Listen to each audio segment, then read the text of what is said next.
Glória a Deus, aleluias. Louvado seja o nome do Senhor.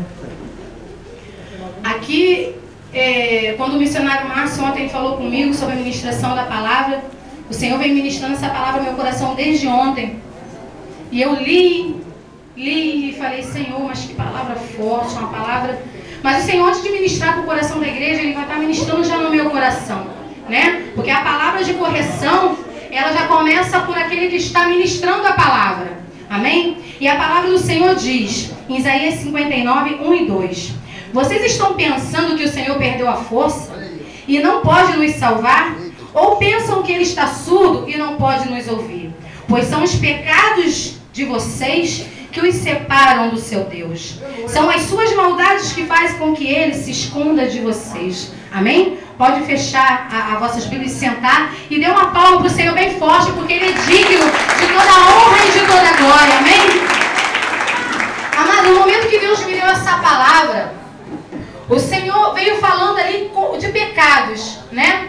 Os pecados acariciados, eles impedem a atuação do poder de Deus. Amém? Então, quando o nosso pastor ou a nossa pastora, né, os nossos líderes espiritual nos corrigem de alguma forma, é porque ele não pode acariciar o nosso pecado, né? Porque se ele acariciar o nosso pecado, a gente não vai ver o poder de Deus. Você vai vir na igreja um mês, um ano, 2, 3, 4, 5 anos e não vai ver um agir na tua vida. Você vai ver que o irmão que entrou ontem já está lá na frente e você continua no mesmo lugar, né? Porque uma coisa que nos afasta do Senhor Jesus é o pecado, né?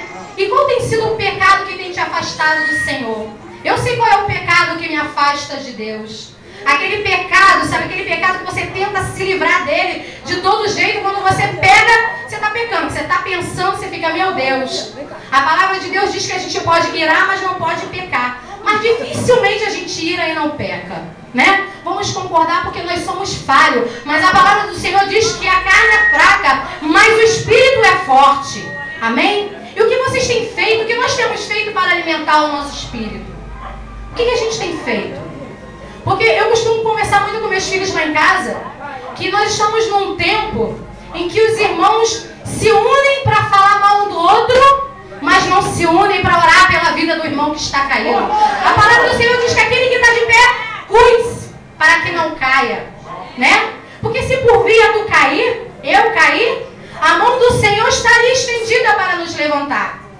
Mas tem muitos crentes que já estão acostumados a cair, levantar, cair, levantar, achando que o nosso Deus é um Deus moleque. O nosso Deus não dorme, Ele tudo vê a todo tempo.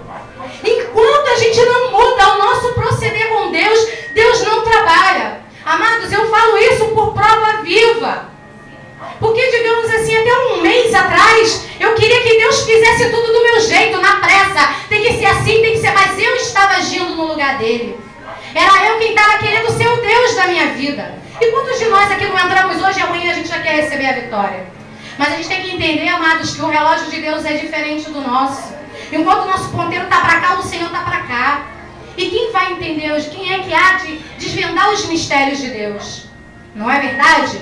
Então o Senhor vem falando comigo aqui que nós podemos agarrar o pecado com uma mão e buscar ajuda divina com a outra. De nada vai adiantar. Né? Hoje a gente vem aqui e busca ajuda divina. E amanhã a gente está pegando o pecado já com a outra mão. E falando, ah, meu Senhor é misericordioso. Ah, Senhor, tem de misericórdia. Mas o Senhor manda te perguntar nessa noite. Manda perguntar para você e para mim. Até quando tu vai andar pecando e pedindo perdão ao Senhor e não mudando as suas atitudes com o Senhor? Deus amado, quando Deus me deu, amado, essa palavra, eu chorei, porque eu também sou pecadora.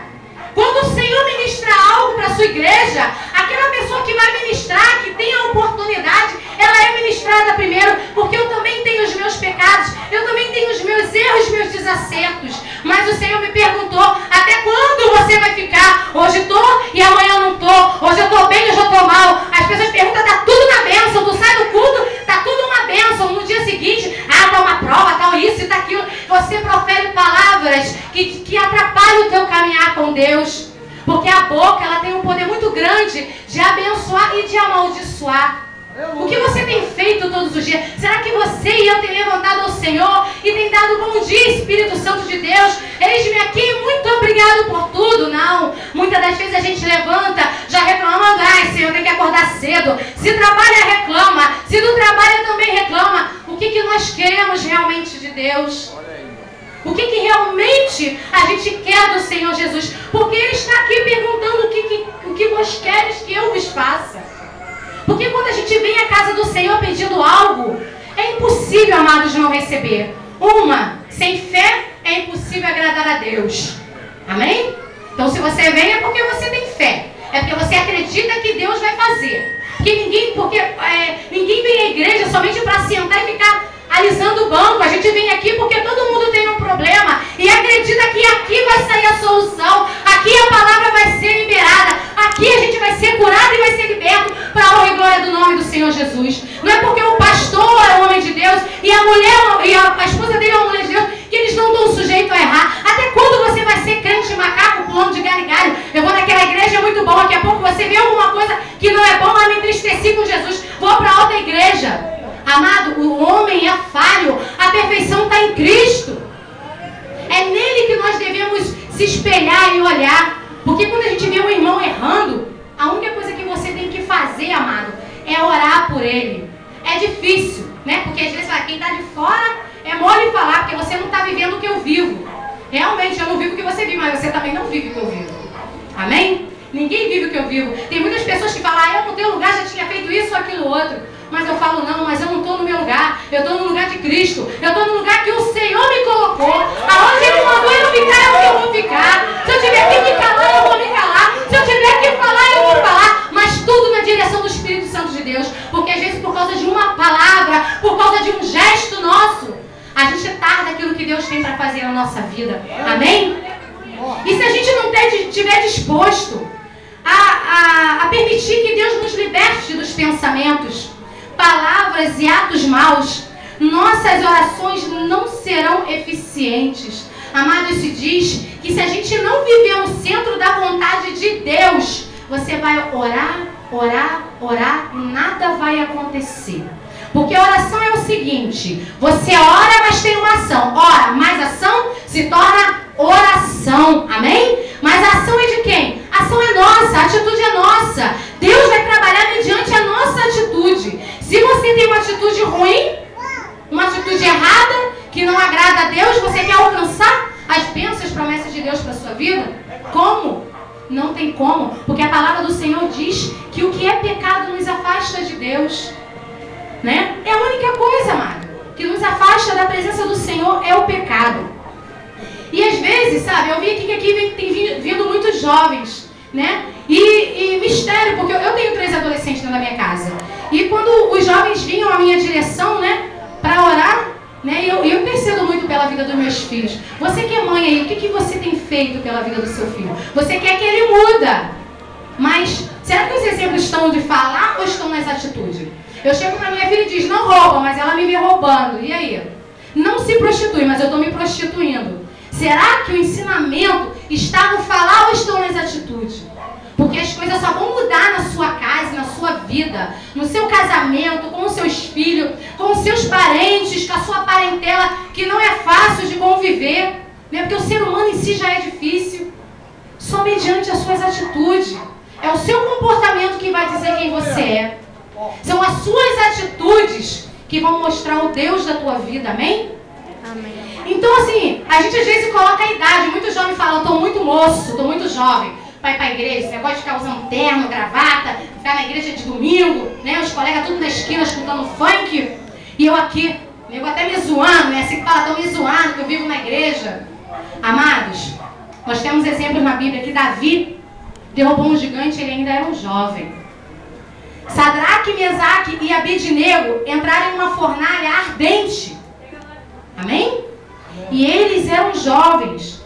A diferença não está na idade, e sim no quanto você leva as coisas de Deus a sério. Amém? Porque tem muita gente também de 40, 50 anos que está na igreja de visitante. Sou 20 anos crente. A vida dele não muda. Entendeu? Por quê? Porque as atitudes deles não mudam. E se não mudar a atitude, não tem como o Senhor Jesus trabalhar. Amém? Então aqui, quando o Senhor falou isso comigo, né, muitas das vezes, A gente que fica nervoso porque Deus promete. Domingo eu vim aqui, domingo o céu desceu sobre a vida da minha família aqui. Né? Eu vim de casa falando, Senhor, eu quero que o Senhor fale comigo naquela terra, mas eu quero que o céu desça de encontro com a terra e se beijem. Né? Que eu quero ver um mover na minha vida. Eu quero viver o sobrenatural. Quantos aqui nessa noite querem viver o sobrenatural de Deus? Amém? Amados, viver o sobrenatural de Deus é se chegar para Deus, é botar a cara para bater, é dizer pro cão, eu gosto, mas não vou. A minha carne quer, mas meu espírito ordenou para mim ficar aqui. Não é